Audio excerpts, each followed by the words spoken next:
Hello everyone, welcome to the Eternal Spoiler Breakdown. My name is Pojo, and I just wanted to announce that we have a new set coming. Eternal Argent Depths is releasing somewhere near the end of the month. It should be out by this month. In fact, sealed pools have been updated, so the last week of sealed will have 2 packs from this set, meaning that the set is almost certainly coming out before the end of 2 weeks, I would say. We're going to have spoilers out until at least the 17th. Pre-orders begin on Tuesday, and on Tuesday the 16th. And basically, once you pre-order, you get access to a bunch of cards. As usual, you get access to a new set of premium sigils called the Nightmare Sigils, and you get access to draft tickets, packs, sort of the standard deal if you are interested in pre-ordering. As always, you can do that from the Eternal site to get extra draft tickets, but yeah, it's your call as far as how you want to approach it. But in any case, the main thing to announce is that there are, in fact, 200 new cards coming out for Eternal. That means a new meta. That means a new pile of exciting stuff. The name of the set is Argent Depths. It's themed similar to what we have been seeing in the Shadows of the Spire expansion. We're delving into Vara's nightmare world with Aramot sort of guiding the reins.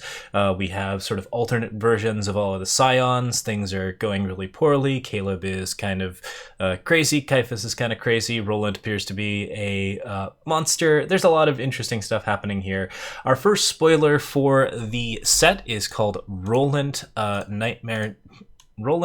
Iron Tyrant. He is a nightmare. He is not a scion, notably, and has 4 green influence and 2 shadow influence, a type of influence that we haven't actually seen before. I don't believe that we've had anything that has this sort of unbalanced influence in this way, where you have 6 sigils, but you actually need 4 of one and 2 of another. So kind of a unique thing about Roland already. It's 2/5. It has a new keyword called Decay, which we don't know anything about yet. Could be some sort of permanent damage effect, could be some sort of consistent sort of actual decay where it maybe loses health over time. But in any case, it is a 2/5 for 4, which is a reasonable stat line, and reads: when an enemy unit dies, play 1/1 Silverblade Reaper with flying and deadly, and Roland gets +1/+1. So yeah, it seems like Roland is designed to sort of establish a board state where you are getting consistent value out of small flyers with flying and deadly. You get to get a lot of card advantage out of cards like these typically because they trade very well with all sorts of mid-range units. Roland is the type of card to really mess with mid-range units, and depending on how powerful Decay is, could end up being a reasonable option. On the other hand, he's very, very deep in influence. His stat line's not great, if you compare him against, say, Sandstorm Titan at 4. Unless Decay is doing something really special here, it's very likely that this card does not trade very well with your standard 4-drops, and that means that it's pretty hard to activate his ability where an enemy unit dies and you play some flying and deadly units. That being said, these cards are usually pretty exciting and often very powerful, so it's likely that Decay is a more powerful keyword than I would initially have anticipated. So it's possible that it maybe applies some sort of debuff when you attack, or there's a lot of interesting options that might be available here. In any case, it's a pretty sweet looking card. You got a big nasty Nightmare General. We'll be talking more about Decay and the various keywords, and we're going to be trying to get some spoilers for this one through the community spoiler system. So yeah, you can definitely keep an eye out here. We're going to be doing spoiler breakdowns all week and all of next week. The first round of spoilers begins on Friday, so hopefully we'll have something for you by the weekend. And in the meantime, anytime new cards come out, we're going to be reviewing them here. So feel free to like or subscribe. We will be basically hanging out here and talking about the new cards.